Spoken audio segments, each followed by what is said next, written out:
നമുക്ക് 3 പേരെടുക്കാം. ഒരാൾ നമ്മുടെ ഭൂമിയിൽ, നമ്മുടെ കേരളത്തിലുള്ള ഒരാളാണ്. ഒരാൾ സപ്പോസ് ചന്ദ്രനിൽ ജീവിക്കുന്ന ഒരാളാണെന്ന് വിചാരിക്കുക. മൂന്നാമത്തെ ഒരാൾ ഒരു സ്പേസ് ഷിപ്പിൽ, സ്പേസ് സ്റ്റേഷൻ ഉണ്ട്, ഇൻ്റർനാഷണൽ സ്പേസ് സ്റ്റേഷൻ, അവിടെ ഒരു പ്രൊജക്റ്റിന് പോയേക്കാണ്, 10 വർഷമായിട്ട് അവിടെയാണെന്ന് വിചാരിക്കും. ഇവർ 3 പേരും കമ്പയർ ചെയ്യുകയാണെങ്കിൽ, ഒരേ പ്രായത്തിലുള്ള 3 പേരാണെങ്കിൽ, അവരുടെ 10 വർഷം കഴിഞ്ഞ് നോക്കുമ്പോൾ ഇവർക്ക് 3 പേർക്കും കംപ്ലീറ്റ്ലി ഡിഫറെൻറ്റ് ഫേഷ്യൽ ഏജിങ് ആയിരിക്കും. അതിൻ്റെ കാരണം എന്താണ്?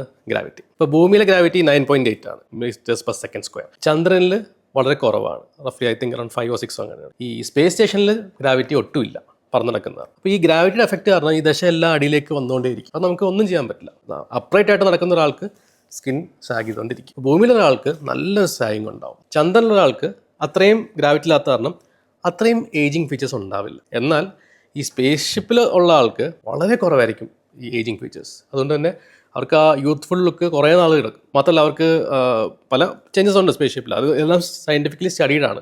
അവരുടെ എല്ലിൻ്റെ ഘടനയും അവരുടെ വെർട്ടിബിൾ ഡിസ്ക് കംപ്രസ് ആവില്ല. അപ്പോൾ അവർക്ക് ഹൈറ്റ്, പ്രായം കൂടുമ്പോൾ ഹൈറ്റ് കുറയാറുണ്ട്, അങ്ങനത്തെ ഒന്നും ഉണ്ടാവില്ല. They will be much more youthful. പക്ഷേ അൺഫോർച്ചുനേറ്റ്ലി നമുക്ക് എല്ലാവർക്കും അങ്ങോട്ട് പോകാൻ പറ്റില്ല. അപ്പോൾ ഇവിടെ ചെയ്യാൻ പറ്റുന്നത് വെച്ചാൽ നമുക്ക് അതിനെ കറക്റ്റ് ചെയ്യുക എന്നുള്ളതാണ്. കറക്റ്റ് ചെയ്യാൻ വേണ്ടി we will need to lift it. അതിനാണ് ഫേസ് ലിഫ്റ്റ് എന്ന് പറയുന്നത്.